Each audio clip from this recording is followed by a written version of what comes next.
Oi, tudo bem? Seja bem-vindo ao meu canal. Eu me chamo Daniela Rocha e você está assistindo a série Mulheres da Bíblia. E a primeira mulher que nós vamos falar hoje não poderia ser outra senão a primeira mulher da Bíblia, que foi a Eva. Será que Eva foi criada para tapar buraco ou ela realmente foi planejada? Será que Eva era imprescindível na criação de Deus? Quais as lições que a história de Eva pode trazer para a gente hoje? Essas são algumas das questões que nós vamos trabalhar neste vídeo.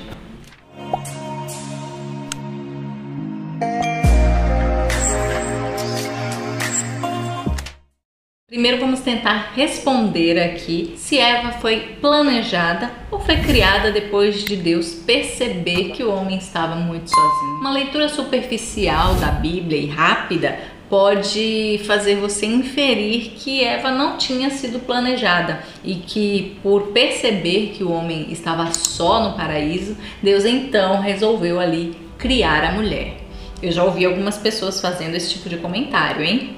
Mas esse comentário é totalmente errado e até um pouco misógino também, porque é óbvio que Deus tinha planejado o casal para viverem felizes ali no Éden. No decorrer da Bíblia, nós podemos nos deparar com diversos versículos que podem comprovar isso que eu estou falando. Mas eu vou citar apenas um aqui, que está lá em Apocalipse 13, verso 8, que diz mais ou menos sobre Jesus, né? Que ele foi morto, o Cordeiro de Deus foi morto desde a fundação do mundo.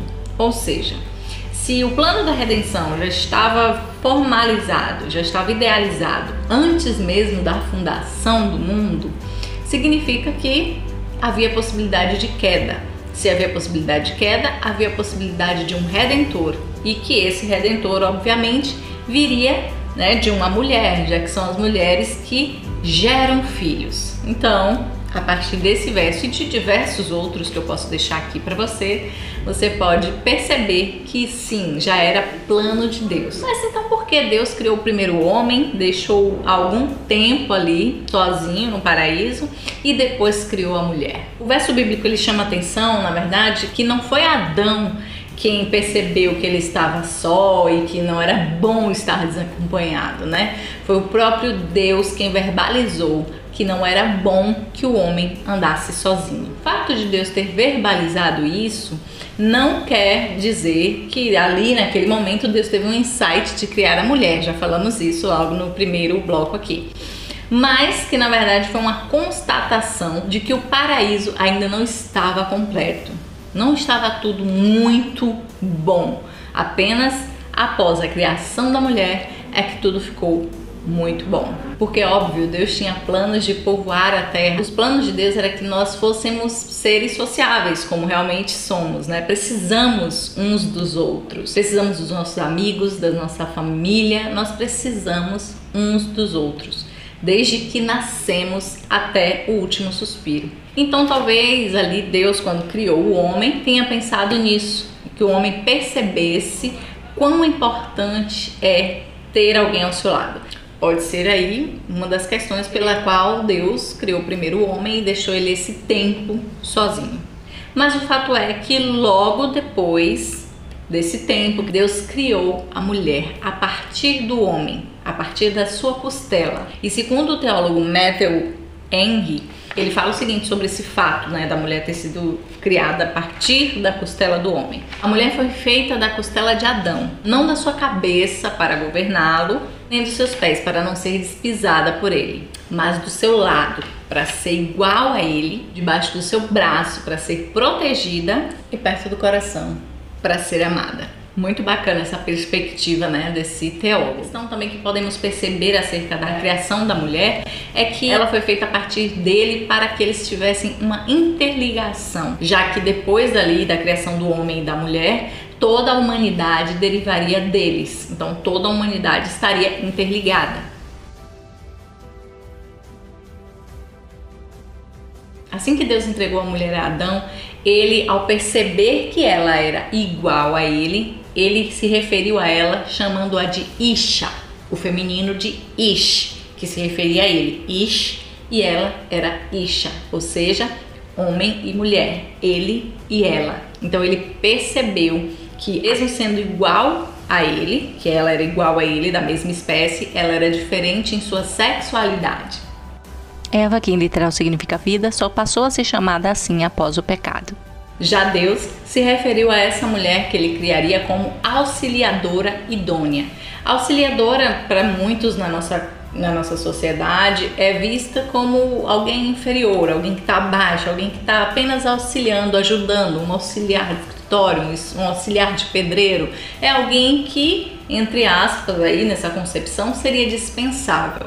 Mas isso é na nossa cultura ocidental. Na cultura do Oriente Médio, na cultura que foi ali escrita a Bíblia, o auxiliar, ele era alguém indispensável. Por isso a palavra utilizada para a mulher como auxiliadora, que Deus se refere a ela, era também uma palavra que o próprio Deus utilizava-se para si mesmo. Em diversas passagens da Bíblia podemos ver Deus se referindo como socorro de Israel, né? Era aquele auxiliador de Israel. O que seríamos de nós sem Deus, o nosso auxiliador, o nosso socorro?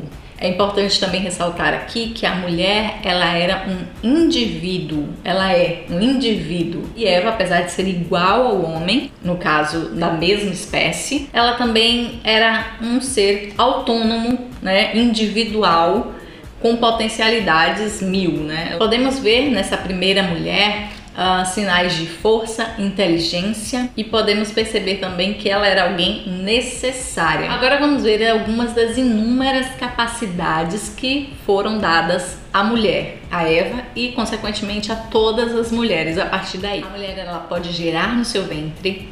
Segundo a tradição judaica, Eva teve 60 filhos, 27 mulheres e 33 homens. Administrar negócios comerciais, negociar questões militares, governar e participar de rituais religiosos. Assim como Adão, Eva também foi dotada de uma capacidade cognitiva imensurável. Ela poderia desenvolver atividades diversas na sociedade. Então, tarefas do lar, educação dos filhos, essas são tarefas gerais que ambos devem fazer. A mulher, ela não foi criada para limpar, fazer as tarefas de casa e criar os filhos. Ela foi criada e dotada de toda a capacidade científica, tecnológica, de criação, de difusão de conhecimento, bem como o homem também.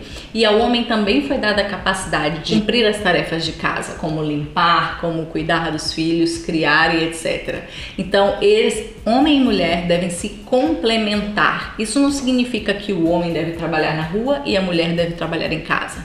Ambos se ajudarem mutuamente em suas tarefas, sejam elas na sociedade ou dentro da sua comunidade primeira, que é aí o lar. Apesar de não termos nas escrituras muitos detalhes sobre a vida de Eva, essa mulher, em seu breve relato na Bíblia, nos traz muitos ensinamentos, grandes lições. A primeira delas é que devemos ter muito cuidado a quem damos ouvido, porque existem muitas serpentes à nossa volta tentando nos desviar do nosso propósito. O segundo ensinamento é que a sinceridade, ela é muito importante na relação com Deus. Assim que Eva caiu em pecado e o homem, Deus foi em busca de ambos, e quando perguntados o que havia acontecido, Eva não tentou esconder o que aconteceu. Mesmo sendo pecadores, nós podemos também nos achegar a Deus e contar com sinceridade o que aconteceu conosco. Eva também demonstrou ser uma mulher de fé, porque ela estava atenta quando Deus deu a primeira profecia de que a descendência da mulher esmagaria a serpente. Então, quando ela teve o seu primeiro filho ali, logo ela imaginou que aquele seria o filho da promessa. Então ela esperava que tudo se cumprisse em seu tempo. A ausência da expressão usual "e ela concebeu" e o uso da fraseologia peculiar "depois deu à luz", que literalmente diz "ela continuou dando à luz", sugerem para alguns comentaristas que Abel era irmão gêmeo de Caim. Eva, como a maioria de nós, também passou por inúmeras situações difíceis na família, né? Catástrofes como um filho matando o outro ali. Mas mesmo com essas tragédias, Eva manteve-se firme com Deus. Nós podemos afirmar isso quando a gente lembra que depois dos 2 filhos, Eva teve mais um filho chamado Sete, dotando esse filho com esse nome para justamente invocar, glorificar o nome de Deus. Então, apesar de todos os dessabores que ela passou, ela mantinha sua confiança em Deus. Você gostou de conhecer Eva, de conhecer um pouquinho dessa história, conhecer algumas lições que nós podemos obter para nossa vida? Então deixe seu like, se inscreva aqui no canal e no próximo domingo teremos uma outra mulher especial da Bíblia pra gente conhecer um pouquinho mais a fundo, tá bom? Espero que você tenha gostado do vídeo, recomende a uma amiga, compartilhe com todos da família. Um beijo e até o próximo vídeo. Tchau!